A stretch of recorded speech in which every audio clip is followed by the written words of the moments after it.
Hello, everyone, and welcome. My name is Dina Redinger. I'm the CEO of ACE Coaching Company and Diagnostic Thinking, and welcome to the Confident Women Leader Show. I have an amazing guest with me today. Her name is Rachel Andreasson. Welcome, Rachel. Thanks, Dina. Yeah, I wanted to invite you onto the show because I want our listeners to hear some of these great pearls that you have. We had met back in 2016, and one of the things that we do share is we do believe that great women leaders are changing the world. So I think that's something that connects us. And back then, we were introduced by a colleague from Washington University. So I was very fortunate to go through that program and actually meet you as well. And your company was going through a big merger and acquisition. And, with that, Wallace Oil Company is one of the largest women-owned companies in the state of Missouri, and they have a great history, not only for company performance, but also business in general. You were leading the company at that time, and just wanted to share a little bit, with you first. I'd like for you to share with the audience. What would you like for them to know about you from your point of view? Okay, well, thank you for this opportunity to share stories. And I completely agree about our common philosophy on women and repairing the world. So I guess what I'd like people to know is that I feel like I'm a lifelong learner. I love my early morning 5 a.m. walks with my cousin that I've been doing this with for 27 years. And I love to go on family trips and girls' trips. I love my extended network of women that I'm constantly interacting with. First and foremost, I'm a mom and have 3 strong, independent adult children that I'm extremely proud of. My spouse and I have been married for 28 years, and he's a recovering alcoholic that became sober 4 years ago. And ever since, we've been moving down a path of healing.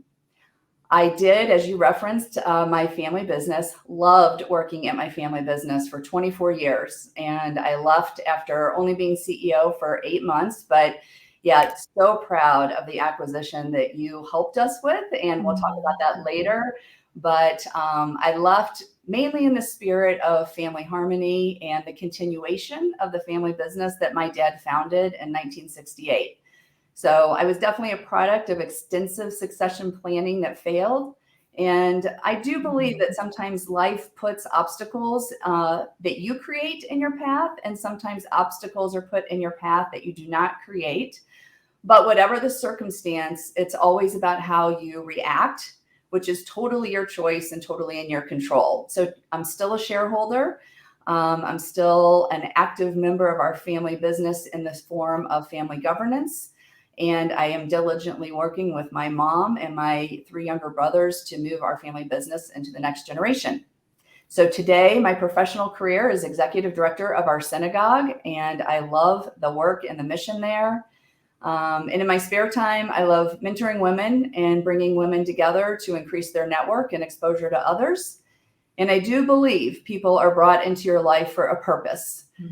There are messages that come to us that we need to be open to hearing them.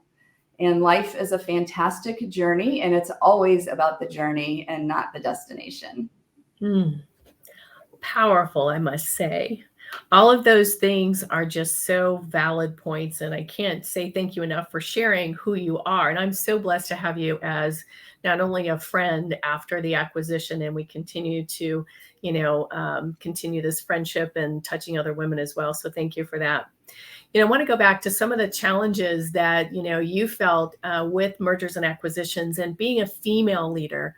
What are some of the things that you could share that were challenging? How did you overcome them, and how confidence? Yeah, I mean, I feel like the challenge of mergers and acquisitions is truly universal, and it is the integration of culture of 2 companies. That's the Bigkahuna, and I feel like everything else is just commentary to it, because organizations wouldn't embark on an acquisition if the numbers didn't meet the hurdles and it didn't make good sense for synergies in the future. So the key of making these financial hurdles is to create trust and alignment with the new team. And you helped us do that. So, we've done a lot of mergers and acquisitions over the history of our family business. The largest one that we did in 2016 was with another family business. And you were so helpful to us and helping us create a platform that created trust, brought out the best of both teams, and created a solid alignment for us to move forward. So that was huge. And I guess as it relates to women, I just feel like, my connection with the owners of the business that we acquired, it was real, it was personal, it was human. And I feel that out of the multitude of people trying to get to purchase their family business, it came to us because they trusted me and they trusted the culture that we would envelop and include their family members. Because when you have a family business, these, your employees are like your family, and they wanted to take care of them, and they entrusted us to be able to do that. Yes, and you said something really important, is that mergers and acquisitions have a personal human side. And that was something that you really took to heart. And people could see that. I could feel that. And I could see that from you. And I remember at the acquisition meeting where everybody's going over all of the benefits and how really great this is going to be, which is what a lot of people talk about. And just sitting in the back and being somebody who is just watching it. Interesting. I've seen this over so many different mergers and acquisitions. People will make up all sorts of stories in their mind because of the fear of the situation, and when asking people, what did you hear? And about how you're going to cut people and all this stuff. And it was like, no, that's not what I heard. That's not the plan. Right. I heard they've got really great things. So I know you're getting ready to say something about that, but it's something people get stuck in their narrative. Yeah, I think, you're just reminding me of things that we did that were so impactful to have a successful acquisition. And you're right.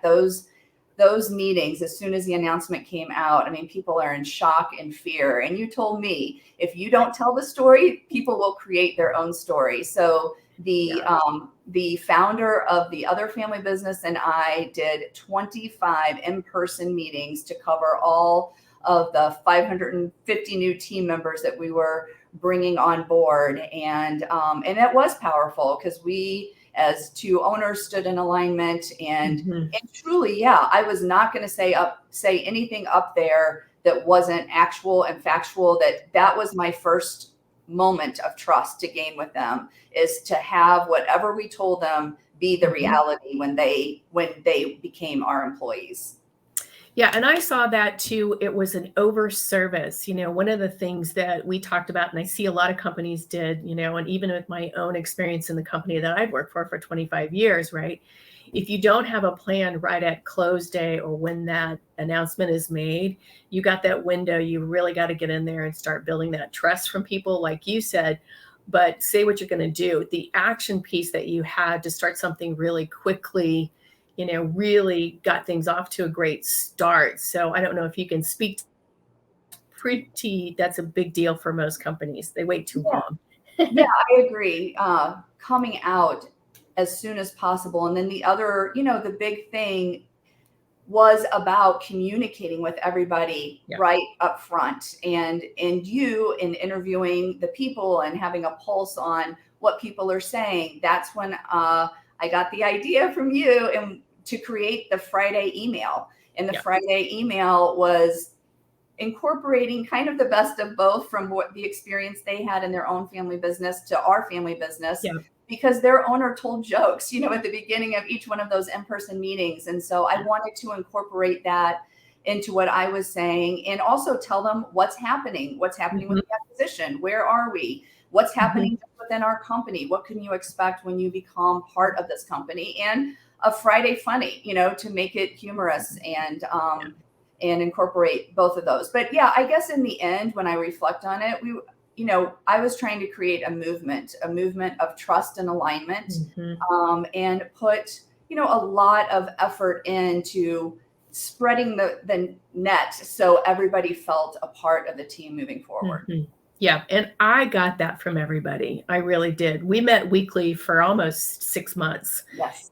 So I think keeping a tight pulse on people, making sure that everybody's moving in the same direction. What are the issues they've got going out there? And just being able to share things and ideas and being a part of change is such a transformational piece. In the end, what did you think was, the ultimate outcome for your company? Well, I felt like we covered so much ground with the three teams that we had and really found the synergies from the ground up, which created a Mhm. lot of buy in. Were there a list of things that I wish could have happened relative to timing and more trust and alignment? Absolutely. But I felt like, we got 80% of it.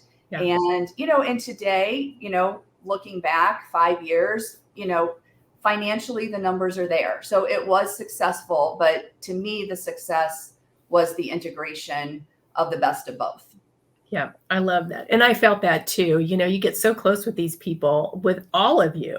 I felt like it's such a family thing for me too, and it is about their success and being heard and overcoming these hurdles and the dialogues and kind of overcoming the thinking that you have, which kind of spurs me into the next topic of, the experience that we had a couple years ago. Your family has this amazing ranch, KBRL Ranch, and had an opportunity to go out there, with you and a group of women that I had I had no idea, except for a couple, who they were. What do you believe that magic was for women who absolutely don't know each other to come out of this kind of transformed? I think we all were transformed. So let me just state that. Yeah. Well, I feel like, just like you mentioned, my youngest brother owns this ranch in the middle of the Bob Marshall Wilderness in Montana. And it's a unique experience. But the magic is bringing together women that don't know each other, that each have a unique gift to share from their own life's journey. Mhm. And you combine that vulnerability, the trust that people have to share, these women have to share Mhm. their stories, but then you bring it to this setting, which is so humbling to be in the vast area with so much Yeah. natural beauty. I feel like Yes. it just grounds you as a person. And then you Yes. take the natural landscape of the mountains and the river and the challenges that just those two things present that you have to overcome. And then you Yeah. connect with the earth and you know the history that came before you, because we're walking down a Mhm. path and we see Indian paintings up on the mountaintops getting us to the medicinal springs that Yeah. was an area of peace in the time hundreds of years ago. And it's Mhm. so breathtakingly overwhelming that it just helps you put your life in perspective. Yes. And I remember, Stacy, who was obviously on this trip, and I remember her and I just looking up at the sky. The Montana sky with stars. There's something very magical about that too. It's very, very grounding. So it's a wonderful, wonderful place. And we also had an opportunity to do some diagnostic thinking. So when you first stepped into that, like most people are kind of like, what? I'd love to kind of get your thoughts around kind of where we started, what were some of the thoughts, and then kind of where do you end up? Yeah, I mean, nobody knew what to expect because nobody had really been exposed to it before. But I'm going to say it felt great. Uh, what I love about diagnostic thinking is helping you find and solve the right problem. Because so often in our lives, we're in such a hurry and we think about lots of solutions, but those solutions may not be solving the right problem. And then Mhm, it's just a waste of time. So getting to mhm, the root of the problem is key for a successful solution. And that is what I think diagnostic thinking does. But in addition, what happened to us in Montana with these wonderful women, and the one that was willing to volunteer her story and have her help us help her figure out what is the problem, and then get input from those around you to find the right solution, and knowing that it's just coming from a great place in your heart that you just want to mhm. help this person out and think about multiple options that they feel could be right for them to move forward with. Yep, yep. I think it's the hardest part for women all over the world because we have this hyperactivity of solutions because we are taxed with so many things. Your day is your day today is no different. But you go into solution mode and you got to make some decisions and you got to take actions and you got to go and you got to perform well. Just by slowing ourselves down a little bit, especially in regard to business and things that are personal for us that are really tugging on our life, our health. I mean, that's another piece. Women that go through stress their whole life will have health issues eventually. But slowing that down a little bit and saying, can we give to each other and really love on each other with the intent of the success of each other? And it's really nothing pressed on anybody. No one's forced to be, take my solution. It's completely up to you. Right. I got a big kick out of a first opening is that I said 100% of the time, no one's solving the right problem. And we're like, well, I think that's wrong. So we got in it was kind of like the big debate. Right. And it's kind of like, well, brushing your teeth, that's an easy decision. Cooking dinner, that's easy. There's some easy decisions, but the decisions that really do have some deep emotional impact to them, it takes a little while for us to unpack them. And I don't think that's untrue for men either. It's just women biologically just respond to making decisions a little bit differently just by who we are. And I think that's just realizing that in the piece. All the women all over the world I've worked with in diagnostic thinking are kind of a big sigh of like, I'm not on an island. So I love that. What would you advise other women who are thinking about being a part of a diagnostic thinking group? What would you tell them? I tell them to jump in, learn a new technique, open your perspective, network with other amazing women to continue on your own life's journey, for sure. I love that. Thank you. And if you could go back in time to Rachel in her younger years, what would you tell her younger self? I would tell my younger self to, trust in the messages that you hear, the gut instinct that you feel. I feel, women have unique God-given gifts. We have a womb that creates life. We have breasts that sustain life, and we are naturally nurturing, caring human beings. And when you translate that into leadership, it's phenomenal. And there are lots of phenomenal women leaders out there because they are open to connecting. They're open to learning from men and women, but then they take the best of everything that they have and they put it into action to work for not only themselves, but for their family, for their friends, for the employees or the staff that are your stakeholders, and they're counting on you to bring people together and create a path forward. And so we just have such an opportunity to do well in this world, to repair this world. And yeah, I'm always excited to wake up for a new day and move forward. I love that. You talk about, great leaders. One of the things that we know and what I've seen from you, by you, exhibited by you and other great leaders is that leading with your heart to serve others is a huge, huge benefit to humankind. And I do believe that us women, strong women, are changing the world. And Rachel Andreasson, you are an amazing friend. You are a gift to a lot of people. I know that. And I want to thank you for joining me today on the Confident Women Leaders Show. And I look forward to what we're going to be doing in the future. So well wishes. Thank you. Thank you, Dina. All right. Bye-bye.